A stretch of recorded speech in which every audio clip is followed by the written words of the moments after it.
마가복음 1장 12절에서 20절 말씀 보겠습니다.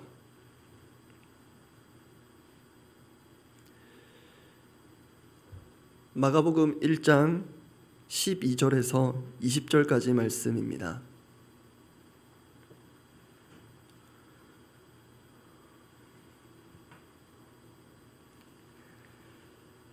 마가복음 1장 12절에서 20절 말씀, 제가 먼저 12절 읽습니다. 성령이 곧 예수를 광야로 몰아내신지라 광야에서 40일을 계시면서 사탄에게 시험을 받으시며 들짐승과 함께 계시니 천사들이 수종들더라. 요한이 잡힌 후 예수께서 갈릴리에 오셔서 하나님의 복음을 전파하여 이르시되 때가 찼고 하나님의 나라가 가까이 왔으니 회개하고 복음을 믿으라 하시더라. 갈릴리 해변으로 지나가시다가 시몬과 그 형제 안드레가 바다에 금을 던지는 것을 보시니 그들은 어부라. 예수께서 이르시되 나를 따라오라. 내가 너희로 사람을 낚는 어부가 되게 하리라 하시니 곧 그물을 버려두고 따르니라.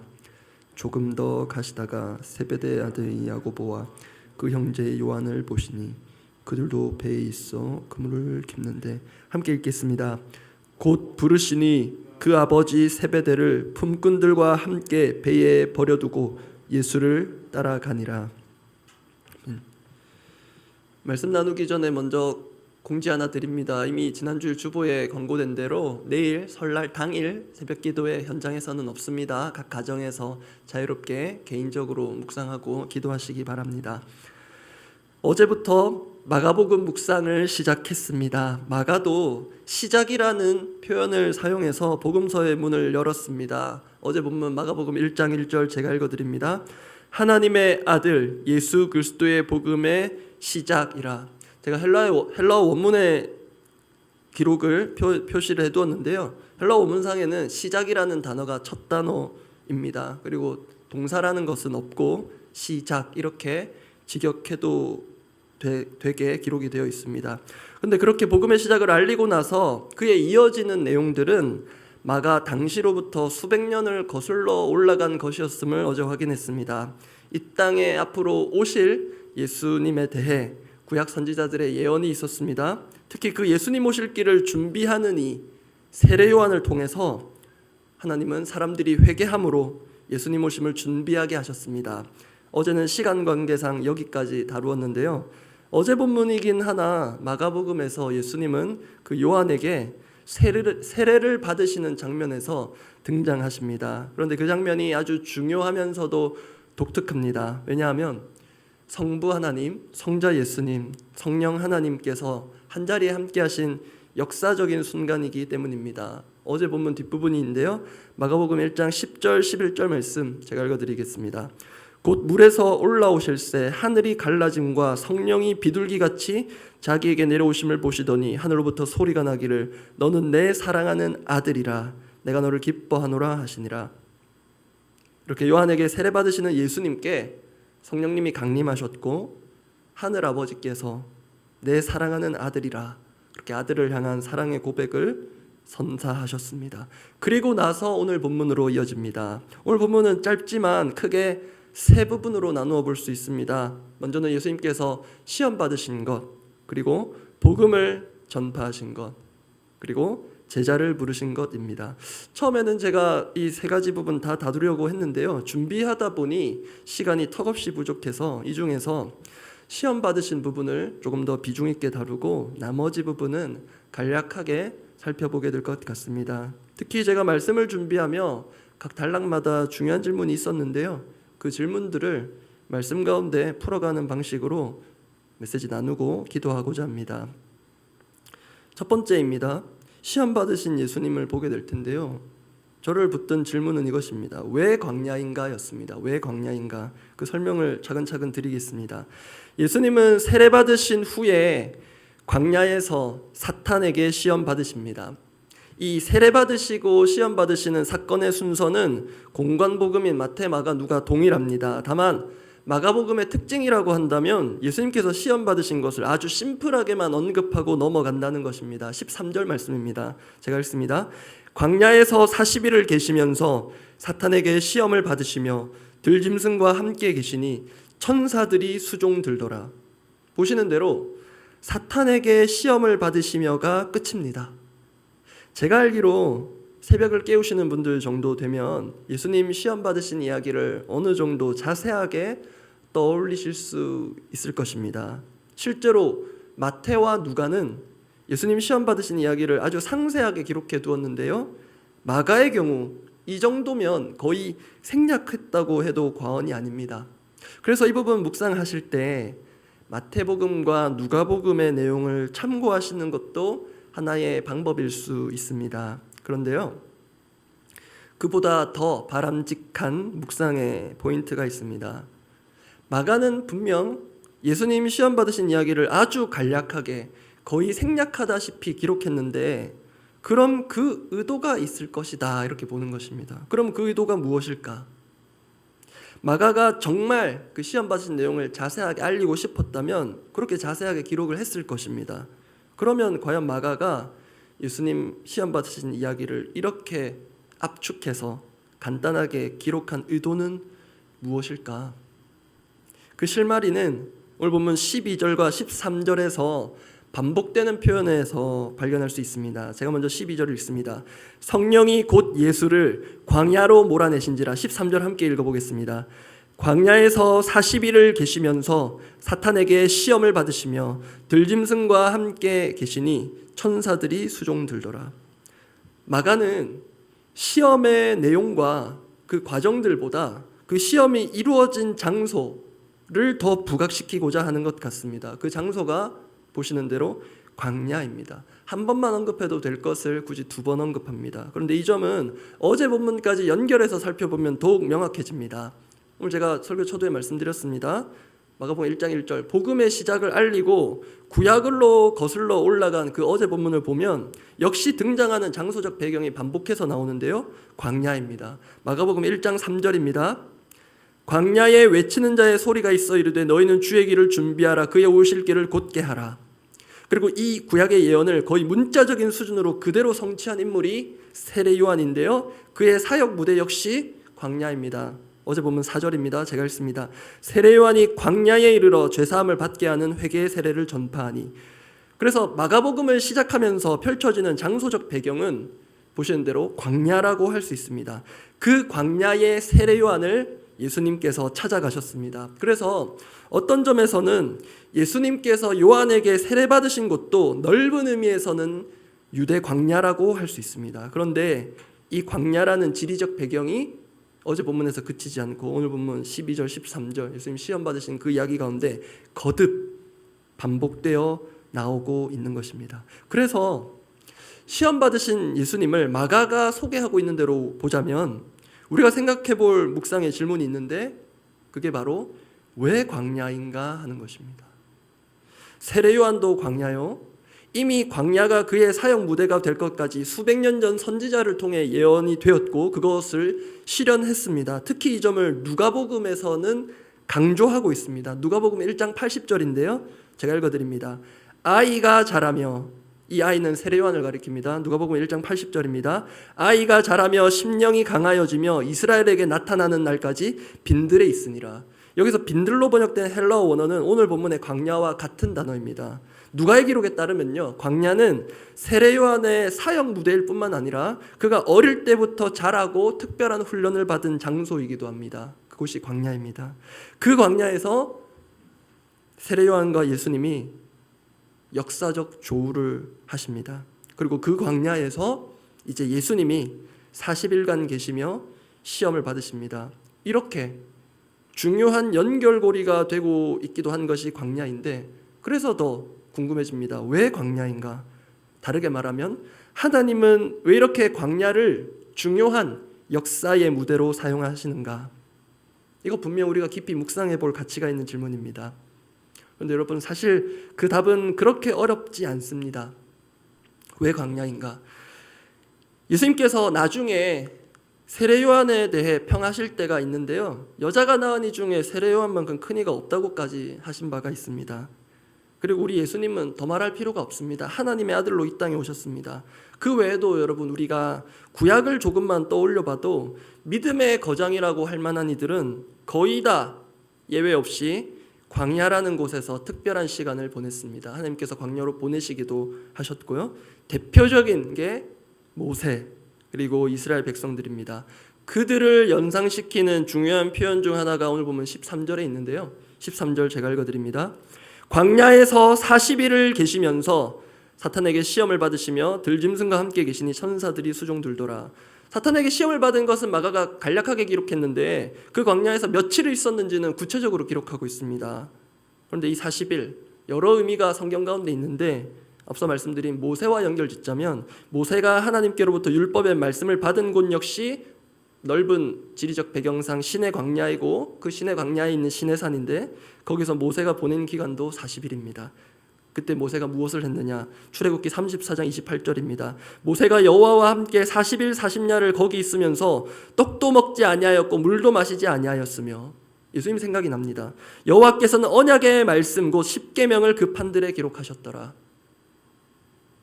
이런 일이 광야에서 40일간 하나님과 모세 사이에 있었습니다. 그래서 왜 광야인가를 생각해 보려면 자연스럽게 따라오는 것이 광야가 어떤 곳인가 하는 것을 정리하는 것입니다. 광야는 단지 예수님의 시험 받으신 장소 정도로 기능한 것이 아닙니다. 마가복음 1장 전반부를 통해서 그리고 단순한 예들이지만 광야가 역사적으로 사용된 경우들을 종합적으로 살펴보면 광야는 단지 시험 받는 장소가 아니라 힘들고 고독한 곳이 아니라 우리 하나님을 독대하며 하나님의 말씀을 생생하게 받아내는 곳입니다. 광야는 하나님을 독대하며 하나님의 말씀을 생생하게 받아내는 곳입니다. 오늘 보면 12절 13절 말씀을 다시 보겠습니다. 제가 읽습니다. 성령이 곧 예수를 광야로 몰아내신지라 광야에서 40일을 계시면서 사탄에게 시험을 받으시며 들짐승과 함께 계시니 천사들이 수종 들더라. 마가는 특별한 표현을 덧붙이고 있습니다. 천사들이 수종 들더라. 복음서를 보면요, 예수님은 자신을 위해서나 자기 과실을 위해 기적을 남용하거나 남발하신 경우는 1절 없습니다. 그런 예수님께 천사들이 수종 들었다라는 것은 하나님께서 천사를 보내신 것으로 보아도 무방합니다. 그리고 무엇보다 예수님은 성령님께 이끌림을 받아 광야로 가셨다 마가는 기록하고 있습니다. 이것은 성령님과의 동행이자 성령님과 아름다운 연합과 조화를 이루는 상호간의 존중과 순종의 모습을 보여줍니다. 어떤 면에서는 예수님께서 성령님께 순종하셨다 해도 과언이 아닙니다. 그런 점에서 예수님은 이 광야에서 외롭고 고독하고 쓸쓸한 연단과 훈련만 받으신 것이 아니라 세례 받으실 때와 마찬가지로 역시 성령님과 성부 아버지와 함께 특별한 시간을 보내신 것으로 보입니다.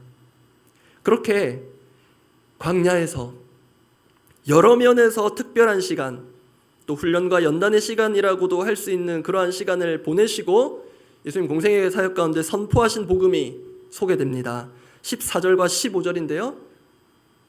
제가 먼저 읽겠습니다. 요한이 잡힌 후 예수께서 갈릴리에 오셔서 하나님의 복음을 전파하여, 그 하나님의 복음이 어떤 내용인지 15절에 압축해서 나와 있는데 15절 함께 읽겠습니다. 이르시되 때가 찼고 하나님의 나라가 가까이 왔으니 회개하고 복음을 믿으라 하시더라. 시간 관계상 간단하게 짚어볼 수밖에 없는데요, 이 하나님의 복음, 이 하나님 나라의 복음이 준비되고 숙성된 곳이 어디냐? 바로 광야입니다. 말씀 정리하겠습니다. 시간 관계상 이후에 제자들을 부르신 이야기도 간단하게 말씀드리겠습니다. 어부 넷을 제자로 부르시는 장면인데요, 역시 비슷한 질문 생깁니다. 왜 그들은 곧 예수를 따라가는가? 읽어보시면 당황스러울 만치 거의 비슷한 이야기가 연이어 나오는데요, 특히 함께하는 가족들과 이웃들이 볼 때에도 당황스러울 정도로 신속하게 예수님의 부름에 곧 모든 것을 버려두고 예수님을 따라가는 제자들의 모습 볼 수 있습니다. 왜 그럴까? 어떻게 그게 가능할까? 궁금해집니다. 여러 이유가 있습니다. 그런데 그 여러 이유들 중에 본문의 맥락으로 한 가지 이유를 잡아보자면 조금 전 우리가 함께 읽었죠. 제자들 부르시는 장면 바로 앞에 나오는 예수님의 그 복음의 전파, 예수님께서 전파하신 그 복음 가운데 사람을 움직이고 결단케 하는 능력이 담겨 있었을 것으로 보는 것입니다. 그렇게 능력과 은혜가 예수님의 메시지 가운데 함양되도록 한 곳이 거듭 말씀드리지만 마찬가지로 광야입니다. 그런 점에서 우리에게도 그러한 광야가 필요합니다. 하나님만을 온전히 독대하며 하나님의 말씀으로 가득 체험을 받는 곳, 그래서 우리의 말과 행실 가운데 참된 능력이 나타나도록 우리를 구비시켜주는 곳, 그 광야는 지금 이곳일 수도 있고요, 여러분 각자의 영적인 골방일 수도 있습니다. 또한 삶의 현장일 수도 있습니다. 그곳이 어디든지 간에 예수님께서 그리하셨듯 성령님께 이끌림을 받고 하나님과 온전한 교제를 누리는 그 생명의 광야가 우리 삶에 꼭 자리 잡기를 바랍니다. 기도하겠습니다. 오늘 본문 12절 말씀 읽고 기도하고자 합니다. 성령이 곧 예수를 광야로 몰아내신지라. 우리 기도 제목은 이렇습니다. 성령님께서 우리를 이끄시는 곳이 꽃길일 때만 있는 것은 아닙니다. 꽃길인 것 같아서 기쁘게 첫발 내디뎠는데 가다 보니 도무지 사람이 갈 수 없는 가시밭길, 비포장도로, 불편한 길, 돌아가고 싶은 길일 수 있습니다. 그리고 모든 것이 갖춰져 있는 그런 푸른 초원인 것처럼 보였는데 막상 가보니 정말 말 그대로 거칠고 아무것도 없는 황량한 광야일 수도 있습니다. 그렇더라도 우리 인생의 주도권을 예수님께서 우리에게 모범을 보이신 것처럼 어느 곳이든 하나님과 성령님과 동행하는 곳이고 이끄시는 곳이라면 우리 예수님마저도 그 앞에 아름다운 순종의 본을 보이신 것처럼 우리도 그렇게 순종함으로 성령님께서 이끄시는 그곳에서 하나님과 또 성령님과 우리 주 예수 그리스도와 함께 교제하며 훈련받기를 원합니다.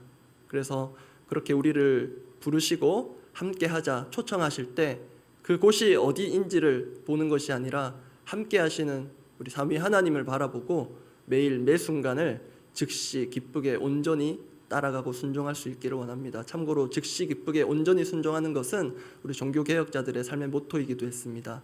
즉기온 이렇게 기억하기도 하는데요. 그렇게 즉시 기쁘게 온전히 우리 주님 이끄심을 따라가는 우리 귀한 믿음의 성도님들 다 되시기를 바랍니다. 그런 마음으로 우리의 결단을 올려드리며 함께 기도하겠습니다.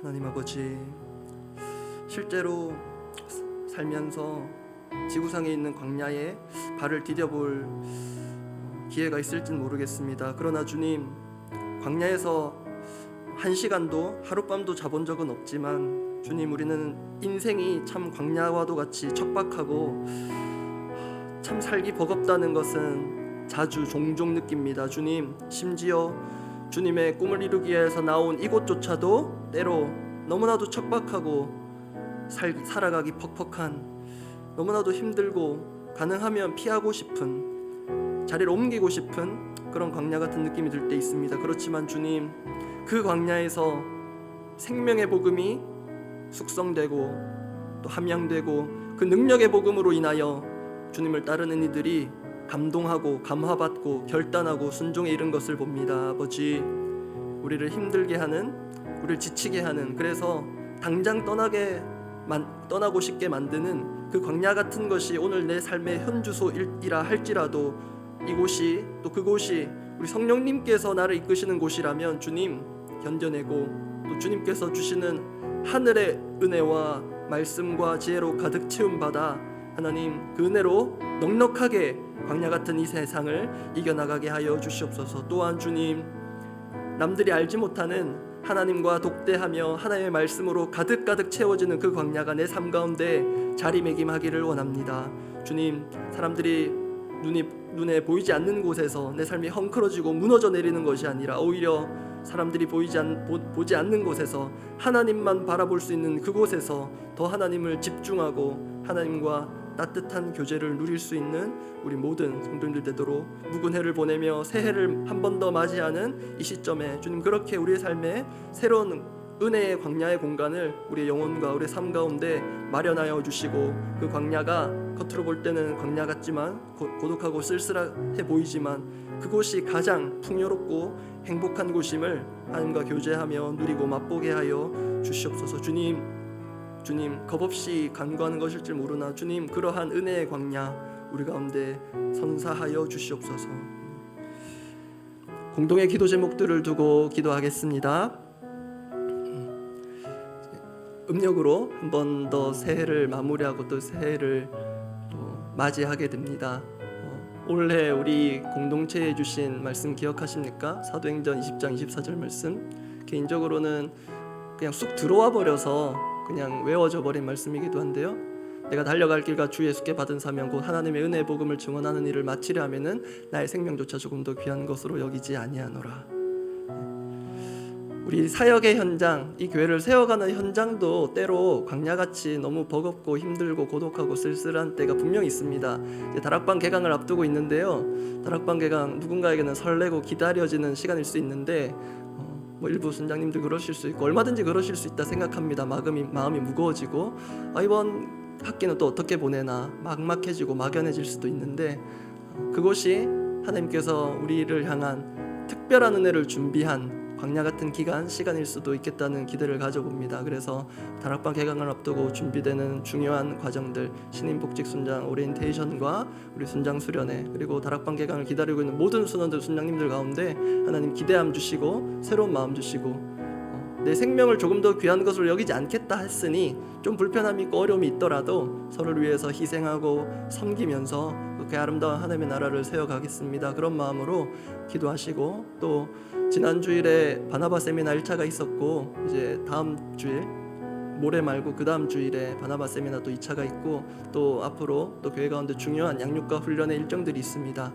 그 양육과 훈련의 실제적인 주도권은 우리 성령 하나님, 우리 주님께서 갖고 계시지만 또 그 귀한 일을 우리 목회자들과 또 리더들에게 맡겨주셨는데요, 우리 리더들을 위해서 그 일들을 잘 감당할 수 있도록 우리가 먼저 성령님께 이끌림을 받아서 그 양육과 훈련의 본이 되고 우리도 계속 훈련되고 성장하는 귀한 시간이 되도록 특히 우리 담임 목사님과 저희 목회자들과 또 세우신 여러 리더들을 위해서 중보해 주시면 감사하겠습니다. 그렇게 기도하고 각자 기도하시고 설 연휴 행복하게 보내시기 바랍니다. 기도하겠습니다.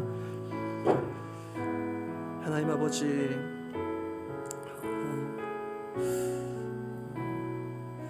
늘 해왔고 또 그냥 당연히 하는 것이라 생각하고 아무런 기대감 없이, 또는 이제는 그만하고 싶은데 어떻게 표현은 못하고 그래서 어찌할 수 없어 해오던 사역을 계속 이어가는 것일지도 모르지만, 주님 그렇게 시작한다 하더라도 주님 기대하지 않은 그때에 하나님 감당하지 못할 정도로 쏟아 부어주시는 하나님의 은혜와 깨달음과 감격을 얻어 주님 이번에 또 다가오는 새 학기도 새 다락방의 이 시간들도 정말로 새롭게 주님께서 주신 은혜와 지혜와 그 힘에 힘입어서 또 살고 사역하게 하여 주시옵소서. 주님, 다락방 개강을 앞두고 많은 것들이 준비되어야 하고 또 준비를 하고 있습니다.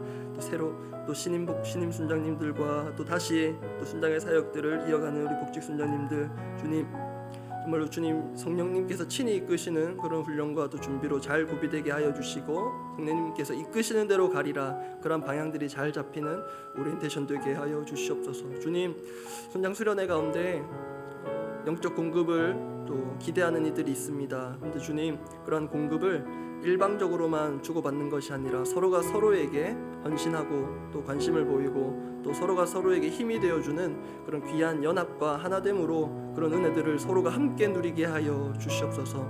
주님, 또 중요한 또 준비와 또 역할들로 주님 세우신 우리 영적 리더들을 주님 불쌍히 여기시고, 주님은 늘 부족한 이들을 세우사 하나님의 크신 일들을 이루게 하셨사오니 그것은 당연히 하나님을 의지하고 더 철저히 의지하고 성령님께 이끌림을 받아서 사역하라는 뜻으로 받고 주님 그렇게 준비하고 또 훈련되기를 원합니다. 하나님, 양육과 훈련에 또 귀한 책임을 갖고 계시는 담임 목사님 주님 은혜 가운데 붙들어 주시고 마음을 상심케 하고 힘들게 하고 지금 어렵게 하는 모든 상황 가운데 하나님 정말로 그 해산의 고통을 주님 귀히 여겨주시고 그것들을 통하여 우리 교회가 정말로 아름답게 푸른 초원처럼 그렇게 자라가는 믿음의 그런 청사진들을 바라보며 고되고 힘든 앞으로 훈련의 과정들을 잘 버텨나가게 하여 주시옵소서. 세우신 모든 리더들 가운데 은혜 주시고 귀한 은혜로 하나님 광야의 자리를 인사하여 주시옵소서.